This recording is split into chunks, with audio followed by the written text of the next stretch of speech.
தமிழ் காற்றிலேயே கலந்து போன தலைவரையே கெட்டவன் என்று சொல்கிற தமிழ் சமூகத்தில் தான் நாங்கள் இப்போது உழண்டு கொண்டு இருக்கிறோம். இந்த விஷயத்தை இவன் காசு சேர்க்கிறான் என்று சொல்வதற்கு 2 செகண்ட்கள் காணும் பதிவிடுவதற்கு. ஆனால் அப்படியானவர்கள் யோசிக்கணும், இவர்களுடைய துரோகத்தால் தான் நம்முடைய தமிழினம் இப்பவும் இருக்குது. இந்த போராட்டமும் இப்படியான ஒரு 10 பேரால தான் அநியாயமா போகும் என்று நான் நினைக்கிறேன். என்னுடைய மன வைரியம் இருக்கிறது எனக்கு, நான் இந்த போராட்டத்திலிருந்து விலக்க மாற்றுகிறேன் என்று. அது நான் செத்ததாக இருக்கலாம், நான் கூறு கூறாக வெட்டுப்பட்டதாக இருக்கலாம். நான் சொன்ன நான் சாவச்சேரி பொதுமக்களுக்கு நான் போகிறேன், கதைத்து முடித்து விட்டு வருகிறேன் என்று நான் தெளிவாக சொல்லியிருக்கிறேன். ஆகவே நான் இந்த விஷயத்தை நான் இந்த போராட்டத்திலிருந்து உயிரே போனாலும் நான் விலத்த மாட்டேன் வடிவாக சொல்லியிருக்கிறேன்.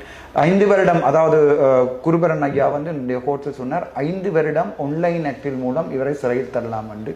50 வருடம் தள்ளினாலும் நான் மக்களுக்காக சிறை செல்வதற்கு நான் தயாராக இருக்கிறேன்.